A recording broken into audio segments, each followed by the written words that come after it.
Gênesis, capítulo 1. No princípio criou Deus os céus e a terra. A terra, porém, estava sem forma e vazia. Havia trevas sobre a face do abismo, e o Espírito de Deus pairava por sobre as águas. Disse Deus: haja luz. E houve luz. E viu Deus que a luz era boa, e fez separação entre a luz e as trevas. Chamou Deus a luz dia, e as trevas noite. Houve tarde e manhã, o primeiro dia. E disse Deus: haja firmamento no meio das águas, e separação entre águas e águas. Fez, pois, Deus o firmamento, e separação entre as águas debaixo do firmamento e as águas sobre o firmamento. E assim se fez. E chamou Deus ao firmamento céus. Houve tarde e manhã, o segundo dia.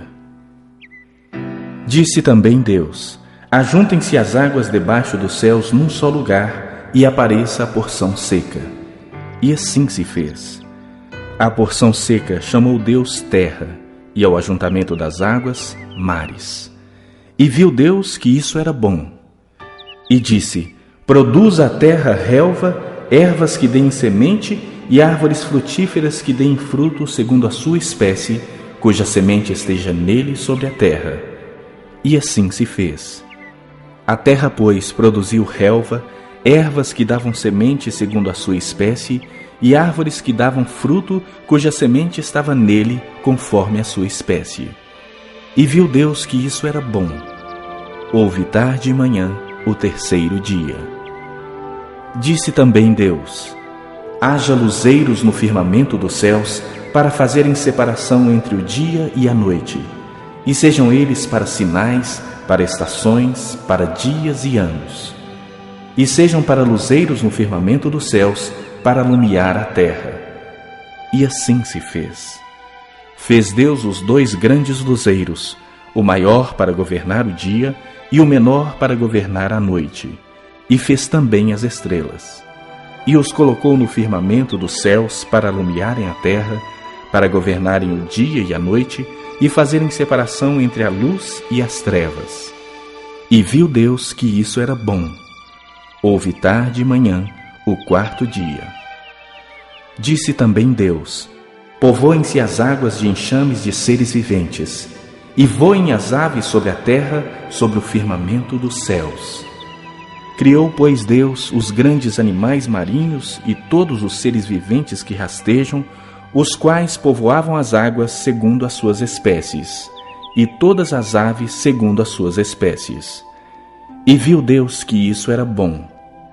E Deus os abençoou, dizendo: sede fecundos, multiplicai-vos e enchei as águas dos mares, e na terra se multipliquem as aves. Houve tarde e manhã, o quinto dia. Disse também Deus: produza a terra seres viventes conforme a sua espécie, animais domésticos, répteis e animais selváticos segundo a sua espécie. E assim se fez. E fez Deus os animais selváticos segundo a sua espécie, e os animais domésticos conforme a sua espécie, e todos os répteis da terra conforme a sua espécie. E viu Deus que isso era bom. Também disse Deus: façamos o homem à nossa imagem, conforme a nossa semelhança. Tenha ele domínio sobre os peixes do mar, sobre as aves dos céus, sobre os animais domésticos, sobre toda a terra e sobre todos os répteis que rastejam pela terra. Criou Deus, pois, o homem à sua imagem, a imagem de Deus o criou. Homem e mulher os criou. E Deus os abençoou e lhes disse: sede fecundos, multiplicai-vos, enchei a terra e sujeitai-a. Dominai sobre os peixes do mar, sobre as aves dos céus e sobre todo o animal que rasteja pela terra. E disse Deus ainda: eis que vos tenho dado todas as ervas que dão semente e se acham na superfície de toda a terra, e todas as árvores em que há fruto que dê semente. Isso vos será para mantimento. E a todos os animais da terra, e a todas as aves dos céus, e a todos os répteis da terra em que há fôlego de vida, toda erva verde lhe será para mantimento. E assim se fez. Viu Deus tudo quanto fizera, e eis que era muito bom.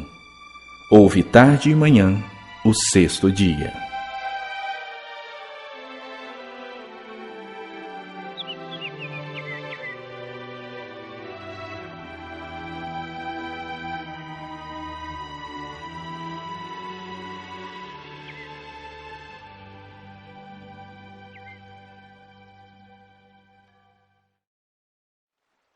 Capítulo 2.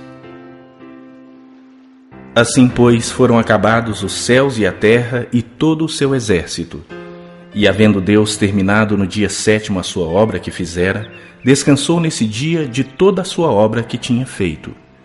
E abençoou Deus o dia 7º e o santificou, porque nele descansou de toda a obra que, como Criador, fizera. Esta é a gênese dos céus e da terra quando foram criados, quando o Senhor Deus os criou. Não havia ainda nenhuma planta do campo na terra, pois ainda nenhuma erva do campo havia brotado, porque o Senhor Deus não fizera chover sobre a terra, e também não havia homem para lavrar o solo. Mas uma neblina subia da terra e regava toda a superfície do solo.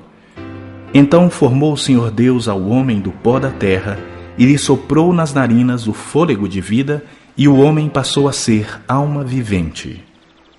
E plantou o Senhor Deus um jardim no Éden, na direção do Oriente, e pôs nele o homem que havia formado.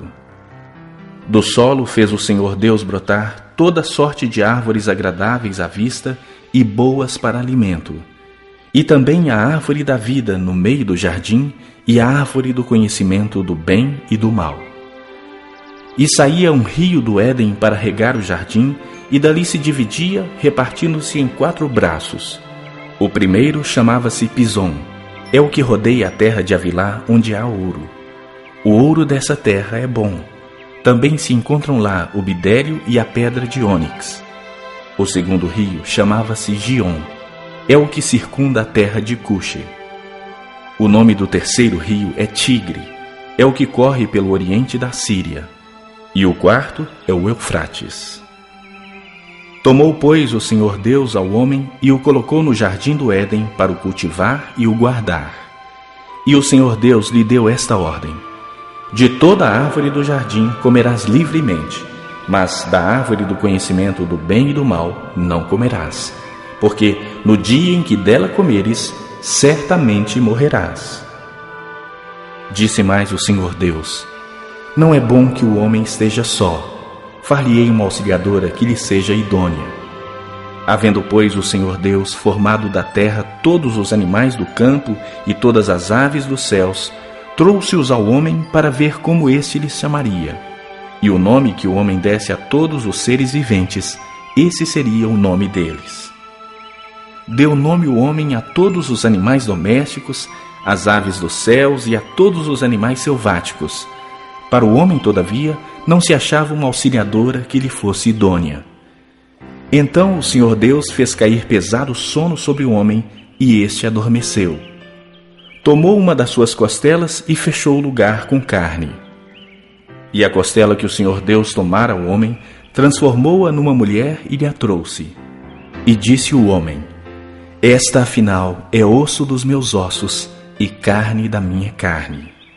Chamar-se-á varoa, porque do varão foi tomada. Por isso, deixa o homem pai e mãe e se une à sua mulher, tornando-se os dois uma só carne. Ora, um e outro, o homem e sua mulher, estavam nus e não se envergonhavam.